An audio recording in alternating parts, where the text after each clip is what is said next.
বিশালগড় মহকুমা হাসপাতালে ডাক্তারের ভরসা মোমবাতি আর স্বাস্থ্যকর্মীদের ভরসা হ্যারিকেন। বিশালগড় মহকুমা হাসপাতালে ডাক্তারের ভরসা মোমবাতি আর স্বাস্থ্যকর্মীদের ভরসা হ্যারিকেন। রবিবার রাতে এই করুণ দৃশ্য ধরা পড়ল সংবাদ মাধ্যমের ক্যামেরায়। রবিবার সন্ধে থেকে দীর্ঘ 5 ঘন্টার অধিক বিদ্যুৎ বিচ্ছিন্ন হয়ে পড়ে আছে বিশালগড় মহকুমা হাসপাতাল। অন্ধকারের মধ্যে থাকতে হচ্ছে রোগী ও তার আত্মীয় পরিজনদের। এক কথায় জমপুরিতে পরিণত হয়েছে বিশালগড় মহকুমা হাসপাতাল। এদিকে রোগীর একমাত্র ভরসা মোমবাতি আর ডাক্তারের একমাত্র ভরসা হ্যারিকেন।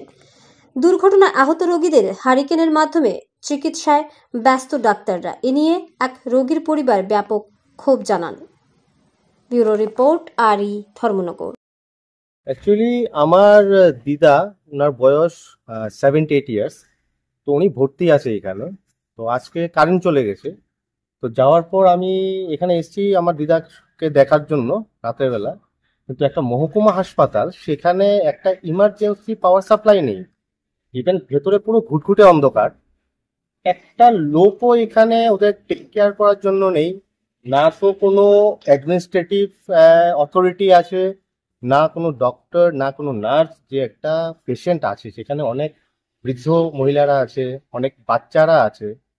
তো এটা আমাদের বিশালগড় মহকুমা হাসপাতালের এই পরিষেবা, মানে এটা তো ভাবাই যায় না। মানে এরকম যদি একটা মহকুমা হাসপাতালে এই কন্ডিশন হয়, আজকে রাত্রে বিকালে একটা বয়স্ক মহিলা বা বয়স্ক ভদ্রলোক যারা পেশেন্ট আছে, ওরা যখন বাথরুমে যাবে, কিভাবে যাবে? হয়তো পরে সেখানে অ্যাক্সিডেন্ট হতে পারে।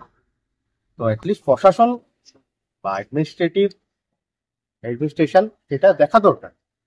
মানে এটা সত্যি একটা লজ্জার, মানে এটা মানে শেমফুল থিং। মানে এর উপরে আর একটা মহকুমা হাসপাতালে এরকম কন্ডিশন হওয়া। এখন সবকিছুরই পরিবর্তন হয়েছে। একটা মহকুমা হাসপাতালে চিকিৎসা কর্মীরা এবং চিকিৎসক মোমবাতি এবং হারিকেন নিয়ে চিকিৎসা করছে, ব্যাপারটা কিভাবে দেখছেন? যদি একটা মহকুমা হাসপাতালে আজকের দিনে মোমবাতি বা একটা হারিকেন দিয়ে যে মানে চিকিৎসা করতে হয়, তাহলে তার মানে এটা বোঝা যাচ্ছে যে আমরা কতটা পিছিয়ে আছি। মানে আমাদের তার মানে বলা যাবে যে আমাদের স্বাস্থ্য পরিষেবাটা কোন জায়গায় আছে। স্বাস্থ্য পরিষেবাটা এইটা হতে পারে না। না, আগে আমার যে পেশেন্ট আছে ওদেরকে ওরা যাতে একটা ভালোভাবে থাকতে পারে, সুস্থ পরিষেবা সেটাকেই বলে। আমার ওষুধপত্র আছে কিনা, কি পর্যাপ্ত পরিমাণে সেটা আছে কিনা, সেটা তো হচ্ছে কি সেকেন্ডারি ব্যাপার। প্রাইমারি ওরা যাতে ভালোভাবে সেখানে থাকতে পারে, সুস্থভাবে থাকতে পারে।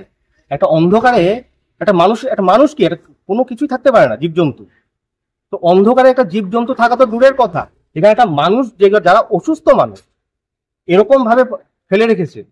তার সঙ্গে এরকম না যে সেখানে ওরা মোমবাতি দিয়েছে বা একটা ইমার্জেন্সি লাইটের ব্যবস্থা করেছে। আজকে যদি এখানে ওরা কোনো রকমের একটা বাথরুমে যাচ্ছে, তো যদি পড়ে যায়, এটা দায়ভার কে নেবে? আর হাসপাতালে মানে কি রোগী আছে, তার সঙ্গে সবসময় অ্যাটেন্ড করার জন্য তার পরিবারের লোক থাকবে। কিন্তু অনেক এরকম মানুষ আছে যারা নিঃস্ব, তাদের কেউ নেই। হাসপাতালে আসে, সরকারি হাসপাতাল, সরকার পরিষেবা দেবে, সেটাই তো জনগণ চায় না। তো এখন স্বাস্থ্য পরিষেবার নামে এটা কি চলছে? এটা তো মানে একটা হাস্যকর জিনিস। আজকে বিশালগড় মহকুমা হাসপাতাল, যেটা আগরতলা থেকে কতটা দূর, 17 থেকে 18 কিলোমিটার। তো এখানে যদি এই পরিস্থিতি হয়, তাহলে আমাদের গ্রামে গঞ্জে কি অবস্থা হবে?